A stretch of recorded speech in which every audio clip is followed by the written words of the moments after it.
This is Good Morning Indiana, working for you. Time right now is 4:27 here on our Thursday. We want to wish you a happy Halloween. Thanks for joining us. I'm Lauren Casey. And I'm Meredith Barrick. We begin with a story out of Alexandria, something that is hard to believe. A woman constantly having her house hit by trucks that are going through the town and aren't supposed to be. Yeah, this is a residential area, and so there are actually signs out here that are saying that trucks are not so supposed to be on these residential streets. You can see them right there. But obviously, this day and age, hey, we're all following our GPSs, so you can see how this could happen pretty easily if someone's cutting through town. Rafael Sanchez is working to help that woman out and this town and see what they can do about this growing problem in their neighborhood. We do want to take a turn right now to your forecast. Super important today as it is Halloween. The kids may be thinking, am I going to go out and trick or treat? Am I going to opt for one of those indoor activities? Alyssa's here to break down. They might be disappointed. I think that a lot of trick-or-treaters might be disappointed because this is going to be one of those Halloweens where if you are going to go outside, you have to wear a warm coat over your You could Halloween be the Christmas story kid with his arms out. Like that could be your costume. Exactly. That's what we're looking at today. We are seeing just a messy day when it comes to weather. We have this low pressure system moving across. We're going to see the cold front associated with that move through today as well. So we're starting with rain, and we are going to see periods of rain really all day today, and then the potential of that switching to a rain snow later this evening. And we are going to see those temperatures falling throughout the day. So we're starting in the 40s this morning, and we're going to stay in the upper 40s before we start to see that drop off later this afternoon, just as you're heading out for trick-or-treating. Gusty winds as well. Those wind gusts up to 50 miles per hour at times. So we are under a wind advisory starting this afternoon. Of course, I'll talk more about that. And to start today, patchy fog across the area. It was spooky out there this morning. A little spooky morning for your Halloween start. So we do have quite a bit going on in the weather department. And of course, we'll break it all down for you coming up. All right, Alyssa, thank you. And because of all these weather changes, we are going to be breaking down all your options. We'll not only go over the times in certain towns and cities across central Indiana, but we'll also be looking into things you can do indoors. Maybe you're just not going to want to deal with that weather. Yeah, so we'll be breaking everything down that you need to know about Halloween tonight, because we know that's why you're tuning in this morning, especially if you have little kids. Another story that we are following looks ahead past Halloween into the holiday season, and we're talking about an incredible attraction here at Newfields. It's winter lights. Hopefully you've made it out there before. Well, we're taking a look at how you can be a part of this, get kind of behind the scenes of this holiday magic, and make a little extra cash while you're at it. That's coming up in Hiring Hoosiers. We'll have more, plus news, weather, and traffic coming up right here on Good Morning Indiana. This is Good Morning Indiana, working for you. Now at 4:30 on Good Morning Indiana, we are following developing news out of Speedway this morning where 2 people are recovering after a serious crash. And demolition is underway at the Oak Tree apartment complex. Hear what the future could hold for that site. And the Teal Pumpkin Project is making sure trick-or-treaters with food allergies can get in on tonight's fun. We'll show you how you can get involved. But first, here at 4:30, we do want to welcome you into Good Morning Indiana. I'm Lauren Casey. And I'm Meredith Barrick. Alyssa Donovan joining us here. And boy, not the greatest weather when it comes to trick-or-treating tonight. You're either going to have to bundle up big time or find some other plans. And luckily there are some other plans going on, which of course I'll be talking about starting at 6 o'clock this morning. But to start, it is just a spooky morning. We have that fog out there as well, which is a concern as you head out this morning for your commute. We're down to just a half mile of visibility already in Indianapolis, 3 miles of visibility down in Bloomington, about 1.25 miles in Muncie, and we do have a dense fog advisory for areas to the southeast down around Columbus. So just be aware of that as you head out today. That dense fog advisory looks like it will start to come up, and we'll see that come to an end right around 6 a.m. But next, we do have a few more advisories in effect today. First, we do have this line of showers starting to move into the area this morning. That will impact your morning commute. We'll continue to see those showers really throughout the day, with the possibility of a little bit of a midday break here as those periods of rain come to a brief end, but it's not going to last long. We do have the potential of snow moving in as well. A rain-snow mix expected this afternoon. afternoon. Not expecting accumulation with that snow, but we are going to see that potential of some flurries, and that's because we're seeing those temperatures drop off later today. So we have this low pressure system moving through, and then we have the cold side of that front moving through as well. As it does, winds are picking up. We're going to see those winds out of the west up to 20 miles per hour, the sustained winds, and then those gusts will be 40 to 50 miles per hour, which is why we do have this wind advisory in effect starting today at 3 p.m. That lasts until midnight. So a little bit going on in the weather department today. If you do know about some of those indoor Halloween activities, this might be a good Halloween to take advantage of that. So starting today, we're in the 40s, and then look at this. Those temperatures drop off throughout the day. By 6 p.m. tonight, we are into the 30s. All right, Alyssa, thanks so much. Here is a live look right now at traffic. This is in the downtown area, I-70 at the North Split. Take a look here at this camera. You can see the fog, the patchy fog out there that you'll run into for your morning drive, and also the rain showers. We have those in the downtown area, so just use caution as you're heading out there. Everything's traveling up to speed. Let's take a turn right now over to the west side. Good morning to you. Same story over here. A little bit of fog out there and the wet roads. This is I-465 at I-74. Right now, no crashes to report around the metro area, but of course, we'll continue to keep a close eye on things as you're heading out for your Thursday morning commute. We begin with developing news from the city's northeast side this morning. That's where police are investigating a shooting that left one person injured. And this all happened around 6 o'clock last night in the 5200 block of East 38th Street. That's near Emerson Avenue. Police tell us that a 21-year-old appears to have been shot near an apartment in the area. He was taken to the hospital with minor injuries, and right now it's unclear what led up to that shooting, and no suspect information has been released. In Speedway, 2 people are recovering following a serious crash. Emergency crews were called to the 500 block of West 25th Street near Georgetown Road around 10:45 last night. We're told it took about 25 minutes to get both drivers out of their cars. Crews even had to remove the roof from one vehicle. Both of the people injured were taken to the hospital, and right now their conditions are not known. The cause of the crash remains under investigation. Time now is 4:33. Now I want to go to an update on the fate of Oak Tree apartment property. Demolition of this vacant complex will continue today after getting underway on Wednesday. Leaders say they plan to hold town hall style meetings in the coming weeks to talk about those next steps. The abandoned apartment located at 42nd and Post has been blamed for attracting crime and putting the safety of innocent neighbors in jeopardy. Local representatives and activists tell us they're looking forward to the future.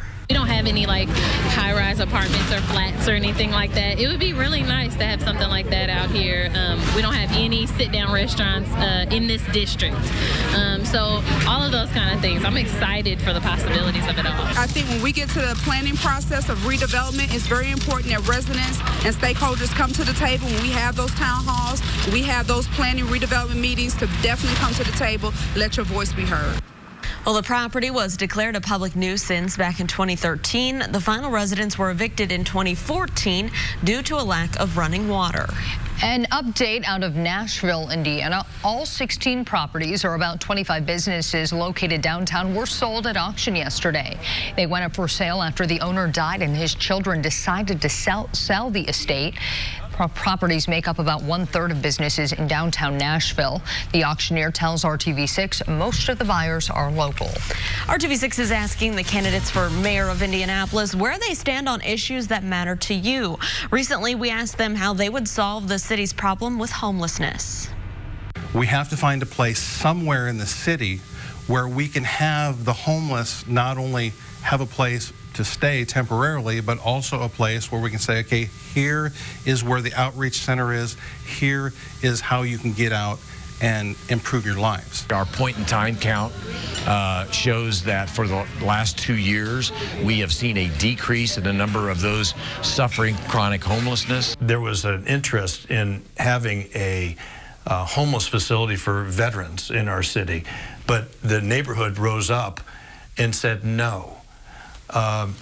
When I become mayor, I will get right in the middle of that and we'll find a solution for that. Well, the most recent count revealed more than 1,500 homeless people right here in Indianapolis. You can vote early now. Election day is set for next Tuesday, November 5th. Jobs of the future are on display at the annual FFA convention happening in downtown Indianapolis. Students from across the country are getting a look at how the fields of agriculture, biology, technology, and engineering are converging thanks to the FFA Blue Room. We talked to Beth Bechdahl, the president and CEO of Agrinovis, the group behind this year's Blue Room. She explained how the agriculture industry is evolving, along with the skill sets that companies are looking for in future employees. Today, these employers are looking for kids who are steeped in data science, who like to code, who are passionate and fired up about robotics, because the jobs are now becoming so tech and data driven. We're going to have to seek out kids who actually aren't just a part of FFA, but are in other groups and other clubs and other organizations to make them aware of these opportunities. The FFA convention runs through Saturday. Well, she's back, and a new and improved And Dancing has returned to her spot on Mass Ave right here in downtown. This one looks just like the iconic light display that wowed residents and visitors for more than 10 years at the intersection of Mass Ave, Alabama, and Vermont streets. Well, the new one was installed yesterday, just 15 days after the original one was removed. Now it includes new technology and hardware to allow upgrades and fixes to be done remotely through the cloud. She is our art icon here in Indianapolis. She is one of those pictures, one of those images that we push out around the country, that everyone who comes to Indianapolis comes and gets their photo with Anne, their video with Anne. They put it out on social media. So she's a calling card for our city, and it was really important to keep that consistency, to keep this much beloved piece of art in our community here, and we were able to do that with the public support. The public helped the Cultural Trail raise more than $200,000 over the summer to keep And Dancing. Well, as many kids are loading up on candy this evening, some won't be able to because of food allergies. But there is a safe way to help kids with food allergies participate in all the fun. The Teal Pumpkin Project was created to raise awareness of children dealing with food allergies. The group Food Allergy Research and Education, or FAIR, encourages homeowners to put a teal pumpkin on their doorstep. This will let families know there are non-food treats like small toys available to kids. So some of the common allergens that kids may run into this Halloween season include peanuts and tree nuts, but there are many other allergens that can be found in different candies, so we want to make sure all kids are safe this Halloween season. If you want to participate but don't have time to paint or track down a teal pumpkin, that's okay. You can print out a Teal Pumpkin Project flyer and hang it in your window or on your front door, then add your address to the Teal Pumpkin Project map on their website. Now, the weather is causing some changes to trick-or-treating times tonight. Some cities have decided to delay the trick-or-treating until Friday or Saturday night. For more on those changes, we have a full list of times from across central Indiana right now, online and on the RTV6 app. Plans for a memorial and museum honoring the victims of the Pulse nightclub shooting have been unveiled. We'll have a look at the final proposal straight ahead. Alyssa. And it is looking like a messy Halloween forecast. We're starting with fog this morning. Rain showers expected throughout the day. Windy conditions, temperatures falling. I'll break down everything you need to know coming up.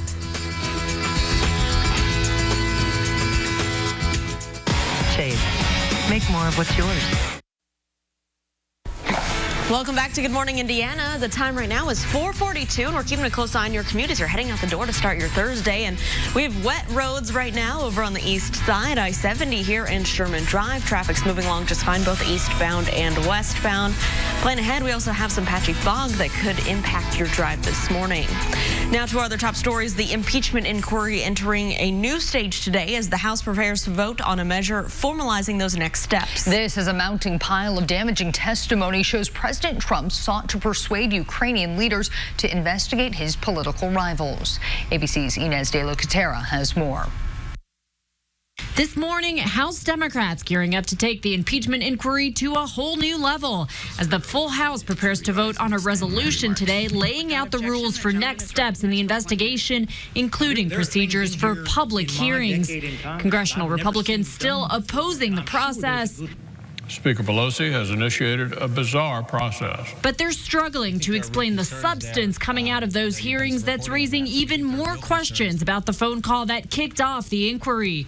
The White House has insisted it released a complete transcript of the conversation between President Trump and the president of Ukraine. Word for word, comma for comma, done by people that do it for a living. We had an exact transcript. But earlier this week, Lieutenant Colonel Alexander Vindman, who was on that call, reportedly told lawmakers that crucial phrases were left out. According to the New York Times, Vindman testified the document released by the White House did not include comments from the president that there were recordings of former Vice President Joe Biden discussing corruption, and it did not reflect the Ukrainian president making an explicit mention of the company Biden's son worked for. On Wednesday, more damning testimony from Trump's nominee for Russia Ambassador John Sullivan. Soliciting investigations into a domestic political opponent, I don't think that would be in accord with our values. Democrats now summoning the president's former national security advisor, John Bolton. His attorney telling ABC News Bolton will not appear voluntarily, but will accept a subpoena. And Tim Morrison is expected to testify today. He's the top Russia expert on the National Security Council, but he is expected to resign from his White House post soon.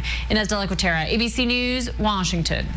It is 4:45. The Pentagon has released newly declassified videos and images of the daring raid that killed ISIS leader Abu Bakr al-Baghdadi. Video from that overhead drone shows U.S. commandos approaching Baghdadi's compound, firing on militants on that compound. In other images, you can see the assault team approaching in a single file line, and then a massive blast as the airstrikes destroyed the buildings. Critical information about the location of that hideout and its layout was provided by a Kurdish informant. Officials say DNA was used to confirm Baghdadi's identity. This morning, police in Long Beach, California are still looking for whoever shot and killed multiple people at a Halloween party. The shooting happened early yesterday morning. Investigators say an unknown shooter or shooters fired on the guests at a party from an alley behind the home. 3 people were killed, 9 others were hurt. Police have not said if the shooting was random or if the suspect or suspects knew people at the party. A doctor hired by Jeffrey Epstein's family say that they believe Epstein's autopsy suggests that he was killed. A 66-year-old was found dead in his cell at the Metropolitan Correction Center, where he was awaiting trial for federal sex trafficking charges. He reportedly hung himself. Speaking to Fox and Friends Wednesday, former NYC medical examiner Dr. Michael Baden claimed Epstein's injuries were, quote, extremely unusual in suicidal hangings. But New York City's chief medical examiner says that her office stands by its conclusion. A memorial and museum honoring the victims of the Pulse nightclub shooting is in the works in Orlando. The final design for that project was unveiled on Wednesday. The memorial will feature 49 trees and walkways in 49 colors in honor of the 49 people who were killed. There will also be a reflecting pool with fountains. Several survivors and families of those victims were on hand for this emotional unveiling ceremony. The memorial and the museum are set to open in 2022. Here at 4:47, we do want to check in with Alyssa and get a look at our Halloween forecast. Hey, Alyssa. Hey, you guys. We are going to see a messy day when it comes to the forecast. We're starting with those temperatures in the 40s and rain moving in right now. By the afternoon, the potential of some snow mixing in there as well. A wind advisory goes into effect later today. We're going to see those wind gusts up to 50 miles per hour at times. And then we're also going to see those temperatures start dropping off as we head into the afternoon. By the time you're going out for trick-or-treating, those temperatures will be only into the 40s and 30s. Plus those winds, we are going to feel like it's more in the 20s this evening, right around trick-or-treating time. To start today, we do have some fog developing across the area. We're down to just 3 miles of visibility right now in Indianapolis, just 1.25 miles in Muncie. We do have a dense fog advisory rather to the southeast of us, right around Columbus as well. That's going to be in effect throughout the morning. Showers starting to move into the area right now. We're going to continue to see the potential of periods of rain throughout the day. Looks like we're going to see some of that heaviest showers right around this morning, so you're going to be impacted for your morning commute. And then we'll see a little bit of a break midday before we start to see that potential of a rain-snow mix by this afternoon and early evening. When it comes to snow accumulation, not expecting any at this time, just looking for some snowflakes out there mixed in with that rainfall. So really just going to be a messy, rainy rainy, windy evening ahead for those trick-or-treaters. That wind advisory is in effect starting today at 3 p.m. That includes Indianapolis. Looks like we just added on another county just right now to the north of us. That goes into effect this afternoon. It lasts until midnight. Again, those gusts will be up to 40 to 50 miles per hour. Sustained winds also climbing. So you can see as our temperatures fall off, we're starting in the mid-40s this morning, and we're dropping to right around 40 degrees by the noon hour. And then by the time you're heading out for trick-or-treating, those temperatures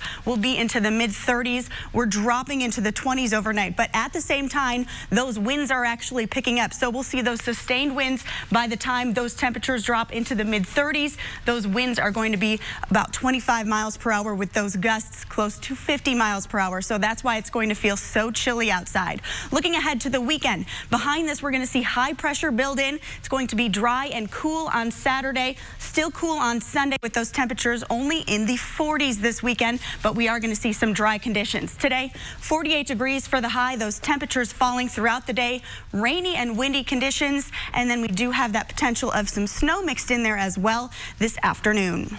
All right, Alyssa, thanks so much. We are keeping a close eye on traffic this morning. The good news, no crashes to report out there on the roads in the metro area. So we'll continue to monitor that as we do have wet roads. Here's a live look at them over on the east side, I-70 and Sherman Drive.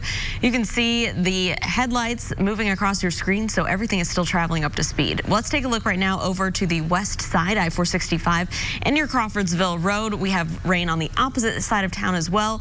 So just some things you'll have to watch out for this morning, but again, not slowing down traffic too much at this early hour. The Washington Nationals are World Series champions for the first time in franchise history. The team pulled off a 6-2 win over the Astros last night in a winner-take-all game. The Nationals' path to a championship was simply miraculous. They didn't win their division and were 12 games under 500 at one point during the season. They survived 5 elimination games to make it to the finals. The last MLB team to win the World Series in its first appearance was the 2002 Angels. A Florida restaurant is becoming a very popular spot, but not because of the food. Coming up, we'll tell you the spooky reason why people are flocking to this place. This is a portion of the fence. This is a point of impact. Homeowners are getting really frustrated with all the property damage. So why does this keep on happening? I'm Rafael Sanchez. That story next at 6 a.m. when I join Meredith and Lauren on Good Morning, Indiana. I'm Ted Rollins. Coming up today on Court TV, our team is live in Wisconsin for the killer girlfriend murder trial. Testimony is wrapping up, and we are on the eve of closing arguments. Did the prosecution prove its case, or did the defense raise enough doubt in the jurors' mind that they believe Ezra McCandless's claim of self-defense? Live gavel-to-gavel coverage of Wisconsin versus McCandless only on Court TV. Ted, thank you. And don't forget, you can watch the all-new Court TV live on your mobile device by visiting CourtTV.com. We'll be right back. Visit TakeActionPV.com. Welcome back. It is 4:55, and we're keeping a close eye on traffic this morning. See some flashing lights there in the distance, but it looks like everything is, for the most part, traveling up to speed here on the northeast side. I-465 at East 82nd Street in the Castleton area. Flashing arrow board in the distance there as well, so just use caution as you're heading through the area. No crashes to slow you down.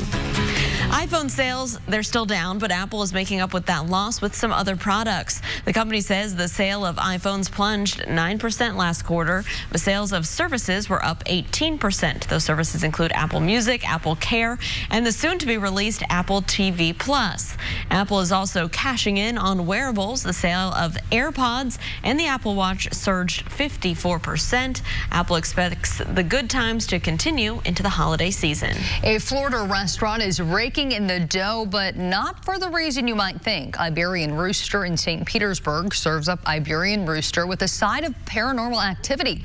Bar manager Jennifer Sagedy says some customers and ex-employees have reported seeing figures walking around the restaurant. And if that doesn't convince you, a surveillance video shows a pastry dish mysteriously being pulled off the counter. The restaurant has hosted several theme nights for people who want to experience the haunting atmosphere. They even brought in a paranormal investigative team who says they did detect a lot of activity in that restaurant. Ooh, they've got their monitors out there looking around. Do you both believe in ghosts and paranormal activity? A little bit. Yeah, of course. I do. And it's Halloween Halloween. I do. Yeah. Oh, yeah. I feel like now we're setting ourselves up for someone to pop out. The lights to go off. Yeah, exactly. Exactly. All right. Well, something that is spooky is this morning's fog. Yes, it's foggy outside today. We are starting with that fog this morning. Dense fog advisory to the south of us. As you head out tonight for any trick-or-treating you might do, it is going to be cool and windy. We do have that wintry mix in the forecast as well. Highs today in the 40s. We're hitting that early, though. Those temperatures falling throughout the day. Tomorrow, all of that snow will clear out. Sunny skies, 45 for the high. Don't forget to turn back your clocks Sunday morning.